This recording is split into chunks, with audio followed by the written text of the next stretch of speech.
Good afternoon. Over the course of a year or so, I've decided to travel out of Essex to different counties around England. I haven't actually travelled that far, but I've managed to get to Ramsgate and to Suffolk, Canterbury and Cambridge. I have used the trains for the Kent stops, and I've actually used the trains for Suffolk as well. However, I did find that to get from Essex to Ipswich is feasible. Now, I'm going to aim this video for people with a disabilities pass, particularly people with autism. I would highly recommend, if you can, using this disabilities pass to use the bus and get to Chelmsford. From Chelmsford, you should then take another bus, have a rest, take another bus over to Colchester. You want to have the times in mind, and then from Colchester you want to walk to the bus station, the bus station that is not in the high street, might I add, but nearer to the train station, the Colchester train station, or Colchester town rather. You will then jump on that bus and it will take you on a beautiful scenic route, a real wonderful journey I found. From Colchester right through, you actually will see the Suffolk sign, so you'll see the crossing as you go from Essex right into Suffolk, and you'll go through a gorgeous countryside. And it might seem like a bit of a time, but it's very, very picturesque. And there you will arrive at Ipswich.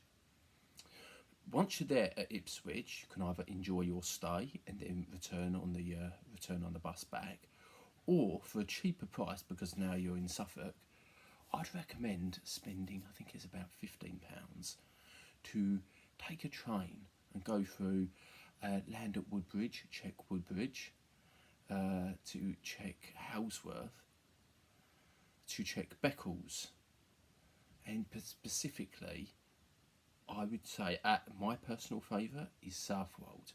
So for that, you want to jump off at Halsworth in particular, and then take a bus through the countryside. In my case, because I've had to come back a few times back to Essex, sometimes you feel like a dog on a leash doing this. You sort of feel one of those extendable leashes, and you feel that you're enjoying your walk, but then you get cut and you need to stop and then get reeled back in. I've felt that a few times. It was because of that I actually rented a hotel in Halsworth. I've done it myself on my own, and I've done it with a couple of friends. The beautiful hotel is the Angel Hotel. It really has this classic inn look about it. If you can imagine the horse and carts showing up as they stopped off to stay for the night, probably a pint of ale, probably some wine, and then up to the rooms. This actually has a beautiful skylight over it as well, but it's a really unique feeling hotel. So I'd say Suffolk is living in Essex. Essex is very rural in its right, but a lot of it's also urban, very very packed, very crowded, very London feel to it. So when you go into Suffolk, you really feel a lot more relaxed, and you feel like you're being taken back in time. There was one such pub. I'll have to do a return video to address this, where you walked in and you really felt so old-fashioned. You had stalls at the bar as well, and it is a hotel. I can't remember the name of the town. I think it's Ed Sheeran has moved now, but it was absolutely terrific. So to recap this, you reach the city of Chelmsford. If you're I am in Essex, so I will look further into this if you are out of county. But if you arrive at Chelmsford, and then you take the bus into Colchester, from there you take another bus through the countryside into Ipswich. From Ipswich, once you are in Ipswich, you have a lot of Suffolk to see at your disposal. However, you do spend about an hour or so on the train from Ipswich. I made the mistake once of going to Ipswich actually by train and believing that Southwold was exactly round the corner.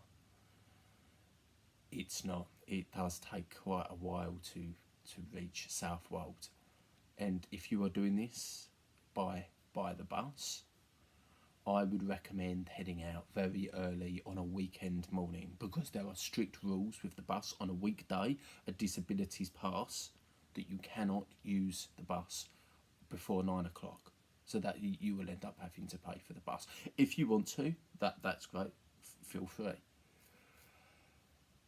Alternatively, make your way on the train to Chelmsford and then get a train from Chelmsford to Ipswich and then the train from there. I have found, however, coming from Essex, that once I reached Chelmsford, I pay around just under, I think it's about 26 pounds, £26 to go from Chelmsford right to the countryside heart of Suffolk. And although that sounds like a lot of money, and initially, and for a lot of people it is a thoroughly enjoyable journey that takes you back in time. Thank you. Bye now.